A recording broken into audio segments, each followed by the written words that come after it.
Hello everyone, welcome to this session. Our chapter is waves, and we're still discussing about the behavior of waves.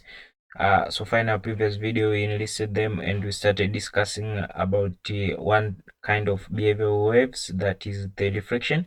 So today let's move on to the other behavior of the waves, that is the refraction. So this is the other behavior or the characteristic of the waves.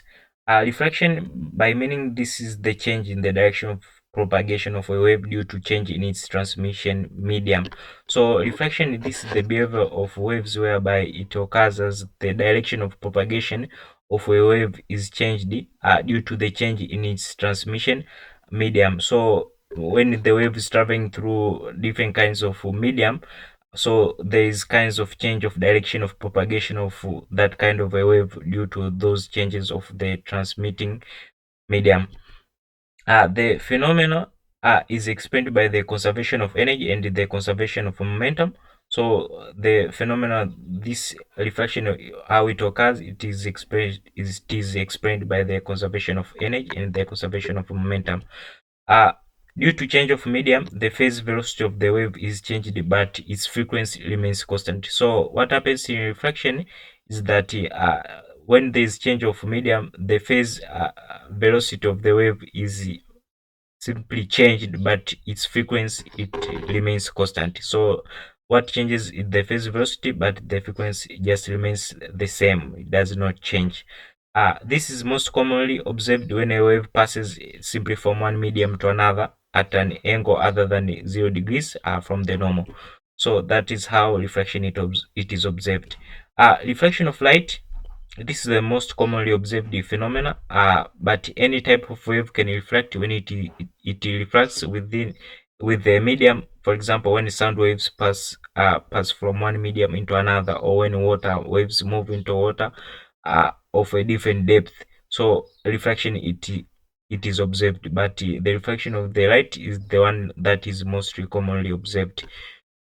And here is the diagram that is showing the refraction, how it occurs. So you can see here there's change of velocity, but the frequency remains the same, and hence in the refraction process, there's change of direction. The direction that was traveled from the first medium will change towards the second medium. As you can see, there's some kind of a bend that is being observed as this kind of a wave, it is moving from the first transmitting medium to the second transmitting medium.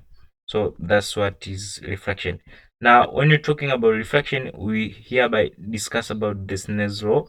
uh, Refraction is described by the Snell's law, which states that for a given pair of the medium and a wave with a single frequency, the ratio of these signs of angle of the incidence, that is take it to be noted as theta 1, and the angle of refraction, that is theta 2, is equivalent to the ratio of the phase velocities, that is velocity 1 upon velocity 2 in two media, or equivalently to the opposite ratio of the indices of the refractions, that is n2 upon n1.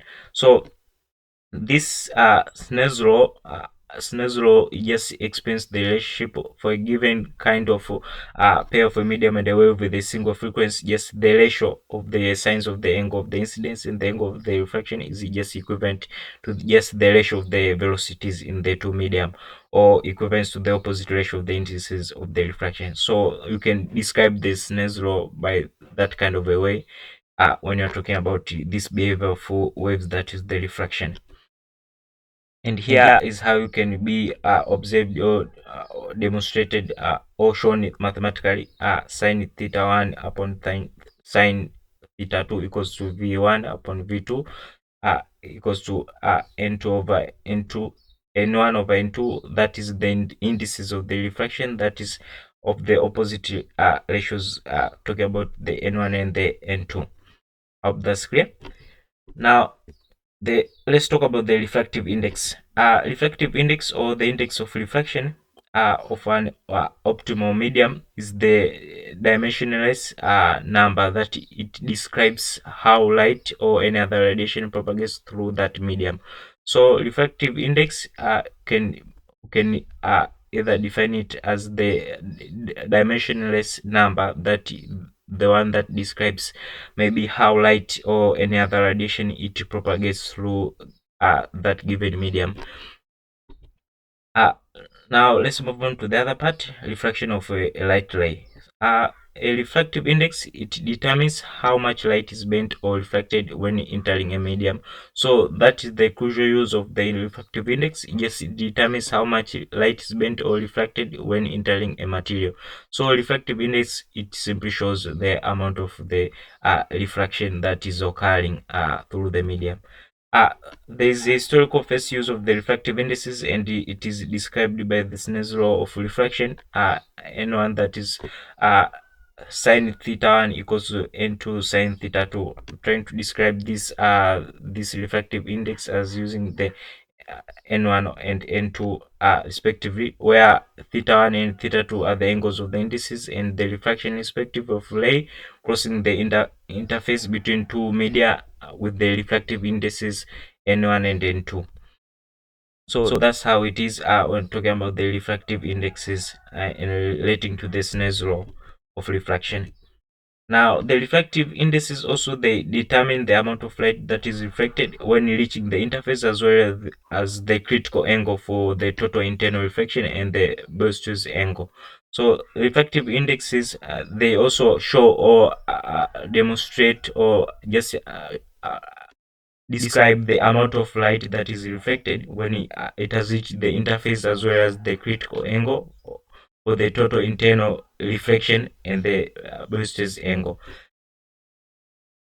So that's all I have for this session. We've briefly discussed about the behavior of these waves. Specifically, we are talking about the refraction. We've seen the Snell's law, how it is described relating to the refractive indexes, and also we've seen the refraction of light rays and how the also this Snell's law it can be applied. I hope that's shortly clear, and thank you.